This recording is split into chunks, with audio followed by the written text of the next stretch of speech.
If you're a teacher, chances are you're a hoarder.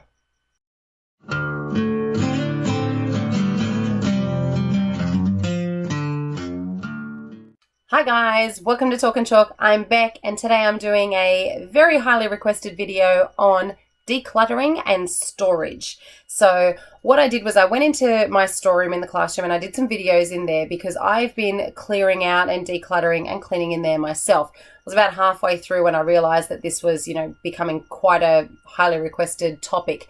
So I thought I would do some videos in there while I was halfway through, get some information about storage for you guys on how I use storage.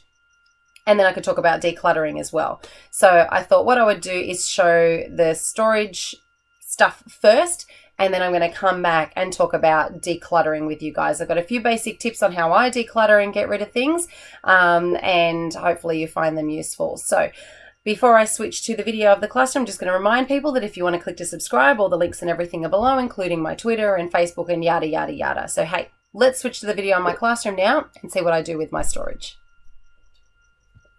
Okay guys, I've come into my storeroom this afternoon and the cleaner is cleaning right there next door while I'm doing this. I just realized I've got a smudge on my glasses. It's all dirty. So my storeroom is a little bit chaotic at the moment because I'm already in the process of decluttering and culling and sorting things out ready for next year. So I'm going to show you just a few of the ways that I store things, the way that I declutter things, and I'll show you some other things that you can utilize for temporary storage as well while you're transitioning from one classroom to another. So you can see behind me I've got basic storage boxes. This at the moment is random sort of paperwork-ish stuff that I keep. So I mean, in this box I always keep workbooks from previous years that I've had, the good ones, so I can use it as an example. But I mean, it's a big storage box, so you can't fill it up with too much paperwork. Obviously it gets too heavy. So I've got my clever pair, random box. These are the books that I keep from kids that have had beautiful work in past years. I should show it off to you, shouldn't I? I mean, look at this beautiful bookwork. So neat and tidy. This is from 2006, and I can tell because she has the date in there. And I use these to show kids about, using margins and titles, and this was year 6. Beautiful work. And look at these book covers. Perfect. Still on there. What did I say? 2006, 11, 12 years later. And I keep a stack of these in here to show the kids what, beautiful bookwork looks like when you take care of your books and presentation is beautiful and lovely and tidy, and you do wonderful title pages and yada yada. Anyway, that's kept in there. And I've also got random bags of things and resources and stuff in there as well. So I've got some small resources that I haven't used too much that are in there as well. I'm just going to store those back in. Okay. And this one here just has paperwork and stuff as well as some lightweight things, because remember, you've got to carry it.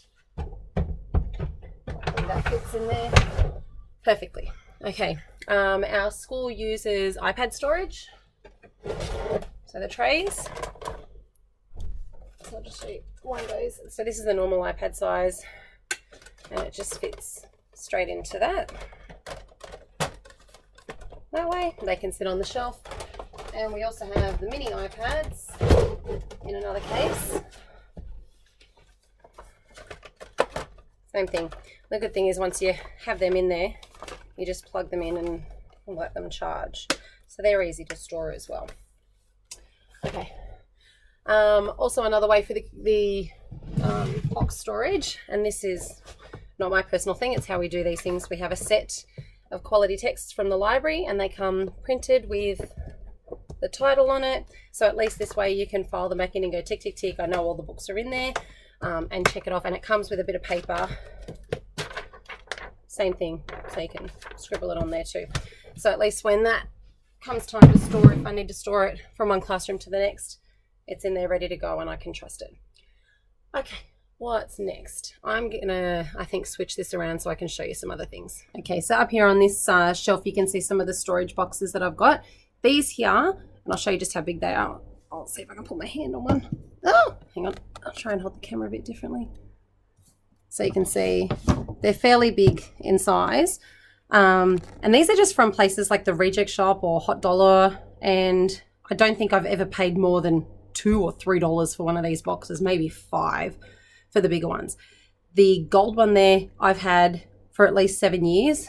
Black and white one I've had at least 5 years, and the music one up there I've had 2 years now, I think. They're very, very sturdy, and I just put resources in them like sight word cards or little games, small things that will fit inside those boxes. These ones here are the handy ones. These are old quilt bags. So when you buy a doona and you get the case that it comes in, these are really good for storage. I mean, if you get, it doesn't even have to be a good quality one. I get mine like from Big W. So you can see I've got dress ups stored in this one. So costumes that I've had over previous years, my old dance costumes. This one's got just material for when we're, you know, doing craft or whatever. There's material in that one. And I've had those bags. Jeez, how long have I had that bag for? I think I've had that bag for 10 years. And those handles are really good. Nice and sturdy. So that's good for storing as well. Okay, this is a little box that my mum gave me years ago, but you can still get these at some of the junk shops. It's just got the clips on it. I'll be pulling this one out soon because I've kept Christmas craft and stuff in there. So when Christmas stuff or, you know, Easter stuff, whatever, you can see goes on special for like 50 cents. I go and stock up, keep it there, and it's a nice sturdy box year round, so that I can pull it out when it's actually time to use it. And that just obviously fits very easily on the shelf in there. So this is just other random boxes that I have to be able to fit it in. I mean, you just get what you can use easily. All right, I'm going to go back into my classroom to show you the cube storage, which is really good. I've used the cube storage in other videos to show you guys just how I utilize my flexible learning spaces. So I'm just going to come down here and show you. So this is the cube storage I'm using at the moment. It's hard wooden shelving. This is really easy to move though. Like, even though it's got no wheels, it's all this smooth laminate stuff. So like I said, really easy to move. You can get this stuff from, like, what's it called? Fantastic Furniture, Freedom Furniture, whatever it is. So the problem is with cube storage though is this isn't always very tough. You have to have it in the cube storage for it to actually keep its shape like that. So if you're buying cube storage and then putting it on your shelf in the storeroom, that's when it's going to flatten down. It's no good that way, especially if you've got heavy stuff in it. So at the bottom, I've got all dress-up clothes in here. So you saw the ones I had in the storeroom. They're my old dance costumes. These are the everyday dress-up ones that they can play in. Doesn't matter if they rip it or whatever. But you've got to keep it in the cube storage for it to work. Now, I have other cube storage that I can use if I want to, using the boxes, but I don't, because I like just having these things out in the open. So easy for the kids to get, no drawers open and closed, and it looks neat and tidy on the top here. So you can see though I've got the baskets that I keep things in. Those are all my charts, and that will be easy to carry from one classroom to the next, so I can get the charts out, and those books will easily go into a tray later too. Okay, I'm going to show you some tote trays that I have. So these tote trays here, obviously they're your stock standard school ugly tote trays. These ones though, you can get these from the Reject Shop, and I think it's $20 for 5 trays, but it's worth it. So they're really hard plastic. You can still see through them, so you can see what's actually in them. This is a class set of books here, and the good thing about these is I use them through the year so that you can put books in them, but you hand out the books at the end of the year and give them to the kids. And then I've got the lids for these so that I can put all of that random stuff like scissors or pencils or paperwork that I need into that, put a lid on it and stack it, transfer it to the next classroom. It can stay in there over Christmas if need be, and then when it's time to unpack and sort out the new classroom, it can come out. Then I've got another empty tray to put books in for the next class the next year. Okay, I'm going to move. All right, back in the storeroom now. We all have posters around the room. So that's one that we made. Things like this, the world map. I've got my world map, and you've seen in my classroom the displays that I've had. I try to have responsive displays in the classroom, and it needs to be student engaged and student led. So I have this only when I feel like it's actually necessary to have it. There's no point having this year round, because then they get disengaged with it and it's not useful or purposeful anymore. So that's why it's in my storeroom at the moment. It was out at one point earlier in the year though, when the kids were talking about flags and really keen on learning about countries, which is when I also pulled out my globe. So At the end of the year, so normally you can see here I've got a shelf, I keep them flat so they're ready to hang up and they're nice and flat when it's time to hang them up. Beginning of the year though, not always the case. I always keep these rolled, and this comes from working in a video shop for many years. So I've got old poster tubes. I'm just going to dig in and find one. Down here on the lower shelf. So I've got a bunch of these poster tubes. I'm just going to pull. Oh, it looks like I've ripped one. So I'll pull out a couple though. There we go. So when it comes time to store them, you can get these from the post office. I'm not sure where else you'd get them from, but I mean, hey, you just get a Christmas roll tube if you really need to store something perfectly. And when it comes time to rolling them up, don't do them individually. You can fit like 20 posters in one roll. So what I do is I lay them all down. This is an old Harry Potter poster, I think. There's an old Harry Potter one. However, I've got other ones here too. There's another Harry Potter one in there. So this one has 1, 2, 3, 4, 5 posters in here. What's that one? That's rude. So you can see they're all lined up together. They're curled up because they've been in the thing. But then I sit down and then I grab the ends, and the first one has to be tight if you're going to fit all of these in. When you're laying them down on the floor, it's a bit easier. So you get them for a really tight roll first, and this way you won't need elastic and stuff which will cut it. Shuffle it on the ends, shuffle on the end, shuffle on the end. So you can see all those posters there, different ones.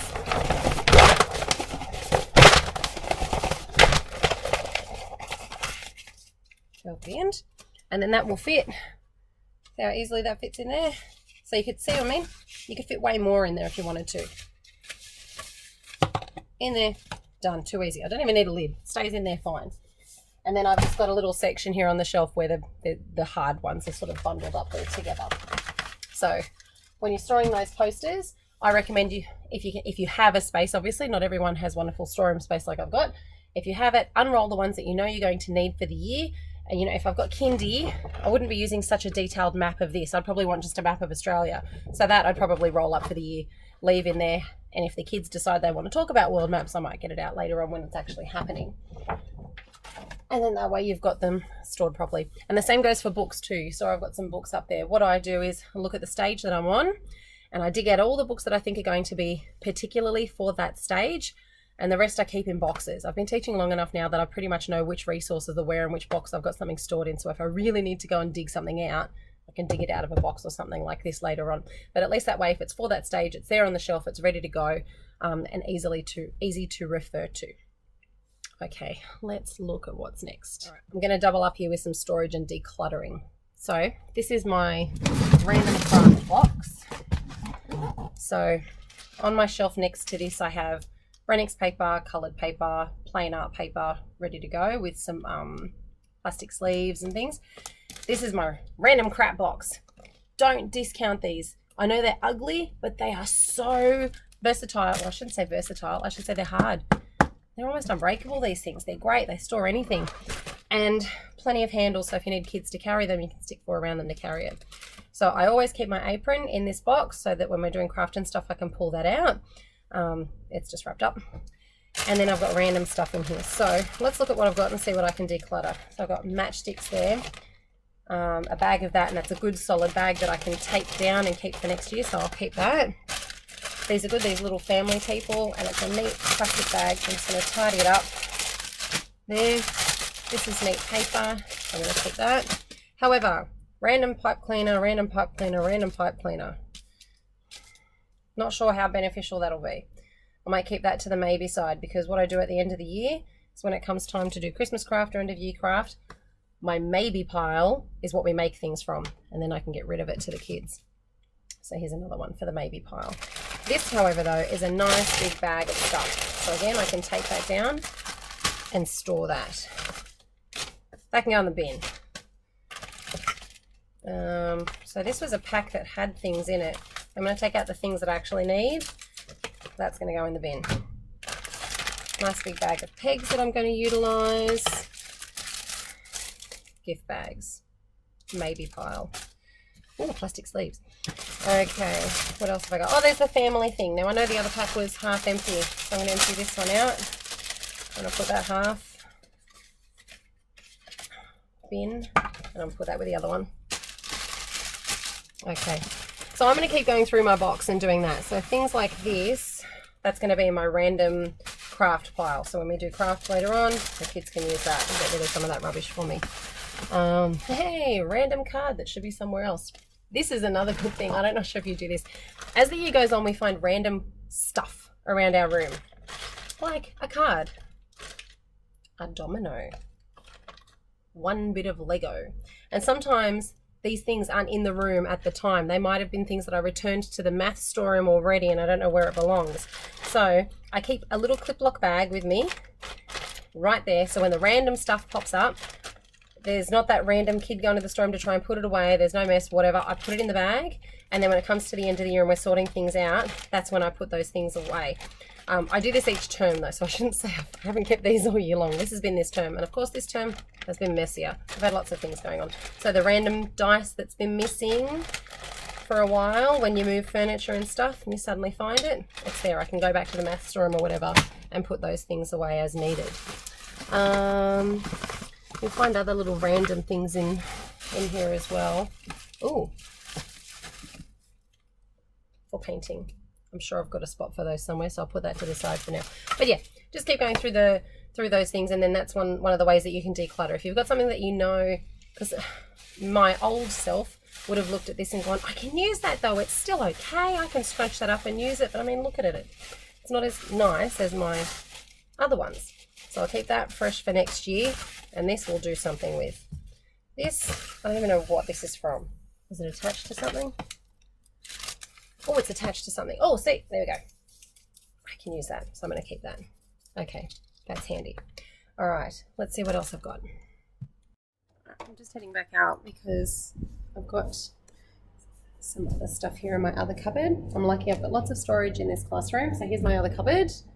So up here we've got school resources. You see I've been clearing out, so I've got some empty tote trays here ready. But this is really good down here if I can get to it. All the base 10 blocks here, you can see these are paper boxes. So whenever paper comes into your school and there's the big ream boxes, snap them up, because if they're good quality, they're pretty thick and heavy, able to hold heavy things. Like this is just full of base 10 blocks in here. So these are actually really, really handy. You can see there's a few in there. Easy to label, and if they break, you just go grab another one the next time you get a paper delivery. This is our L3 kit. I'm just trying to turn it around. Hang on. Look around the other way so you can see it. This obviously isn't my idea. This is the way the school does it, but I really like the way it's set out. So we've got different leveled books across here.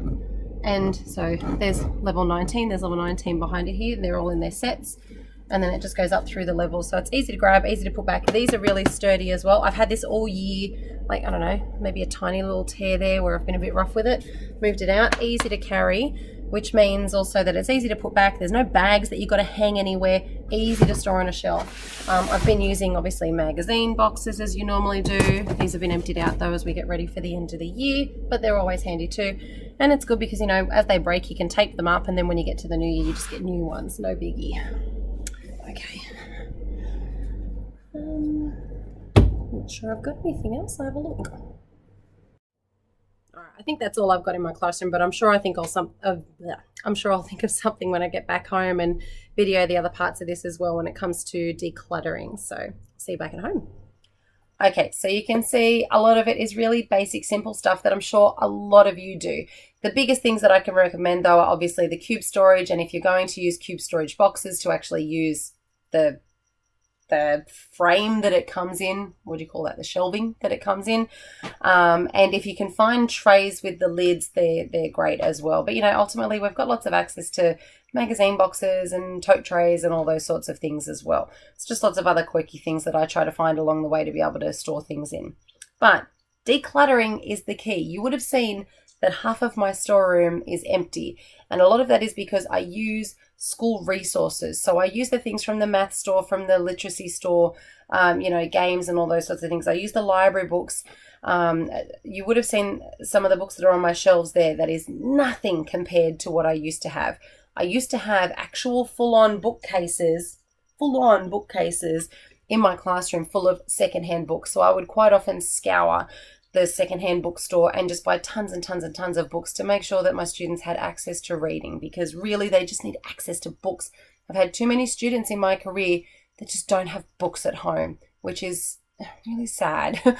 So anyway, my problem was that I went from a big metro school that had lots of storage and shelving and space and everything to a country school that had nothing. No storeroom, one cupboard at the back of the room. That's it. And I could fill a ute load with all of the resources that I had. I'm really not exaggerating the load part. I filled the ute and then it was all on top. It had to be covered with the big tarpy thing that was on my dad's ute from work that he had to borrow to help me move it. We moved to the country. My school stuff was a separate move that we had to do. So when I was in that situation, I had to learn to declutter, and it took me 4 years of being out in the country, of every year changing classrooms and decluttering. The lovely SLSOs out there who taught me to bin things to get to this point where I really have honed in what I think is important to keep and what is just basic hoarding. So this is the way that was done. I want you to think first, will this actually serve a better purpose here sitting in my storeroom in a box somewhere, or will it serve a better purpose somewhere else?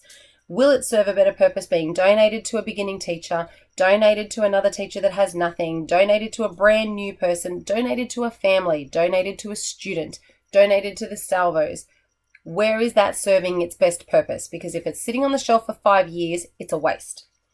Another one that I read up before is the 12-12-12 challenge. So you pick 12 things to throw away, pick 12 things to donate, and pick 12 things to return. Chances are you've got things in your storeroom like I have that don't even belong to you. They belong to the library or the storeroom or whatever. Return them. Clear out that clutter. You don't need it in your room all year long. All right, paperwork. We're living in the digital age now, people. Scan stuff. Scan it, get it on the Google Drive, get it on your cloud, get it on, 365, whatever, wherever you're going to store it. Get it onto an external hard drive. Get a Blu-ray burner if that's what you need, and scan it. Lots of those books that come with the ring binders, I just rip it off. I chuck it into the photocopier, because if you haven't done this before, the email setting that's on there, all you've got to do is put the whole thing in, as long as it's, individual papers. Press email, type in your email address, and it will go through and go dunk, dunk, dunk, dunk, dunk, and scan it all to you and send it to you as a PDF. Save to Google Drive. Done. Chuck out the book, give it to a kid, give it to another teacher to scan, whatever. Or share the drive with the teacher if you want to share it with your stage. And then you don't have to have that sitting on the shelf. It's there to print anytime you want. And you don't have to go to the photocopier, open it up, wait for it to print. You just print off the page that you need. It's easy. Scan stuff. Seriously, there's so much stuff to scan. Student work samples. If you want work samples for the next year, but you don't want to have papers everywhere, scan them, have it as a document, and then send the paperwork home with the kids. Okay. Is it in bad shape? So sometimes we get those resources that are used so many times that, they're falling apart. Yes, they might be a quality resource, but again, scan it. If it's a quality resource, scan it, have a digital copy of it ready to go in case it gets lost, damaged, broken, whatever. If it's in really bad shape, scan it, toss it. You don't need it anymore if it looks that ratty. When did you last use it? Okay, you've got a kindy, I don't even know, a kindy textbook, a kindy maths book, whatever, but you've been teaching stage 2 and stage 3 for the last 5 years. If you've been teaching stage 2 and stage 3 for the last 5 years, guess what? The kindy book is now out of date. We're on a new curriculum, we're on a new syllabus, and chances are that thing is not necessarily going to apply anymore. Yes, I know a lot of those resources are fantastic and we can reuse them again. Are you going to be on kindy next year? Or the year after that? Or the year after that? Is it really, really relevant? Is it something that you, again, could scan and put into the computer? Do you really need it? Have a think about it. How do you refer to this item? So in my video, you saw my craft box. It starts off as my craft box at the beginning of the year. Then about halfway through the year, it turns into my crap box because I've just thrown crap into it. It's built up, or things have been used and all that's left over is crap. Do you call it by its name or do you call it crap? If it's this crap over here, then chances are it's crap. You don't need it. You're going to throw it out. So have a look at how you refer to it. How do you feel about it? Do you actually get value from that? Does that item bring you joy? I just watched that episode of The Simpsons the other day where Marge minimalizes everything by deciding you hold an item and think, does this bring me joy? And if it does, you keep it. And if it doesn't, you throw it. I don't know if that works. My next one. Do you plan to use it or is it a just-in-case item? And a good example of this is things like toilet rolls or egg cartons. We know they come in handy, we know. But do you actually have a specific plan to use that toilet roll or egg carton, or is it there just in case? If it's there just in case, then it doesn't need to be there. Unless you've got tons of room, obviously. If you've got tons of room, then why are you watching this? And think, which way is that going to be used? So if you know, yes, I'm specifically using those egg cartons at Christmas for when I put glitter out for people or when I put tinsel out for everyone, and that's going to help keep everything contained. Fine. It's got a purpose. It's going to have a use. It'll go after you've used it. Student gifts.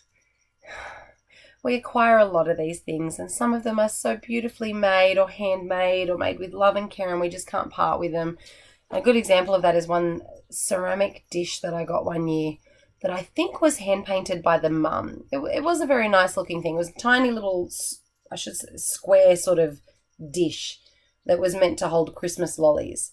And it was one of those things that I never brought home because I have my own Christmas stuff at home. So I kept it at school thinking, yeah, I'll use it at school.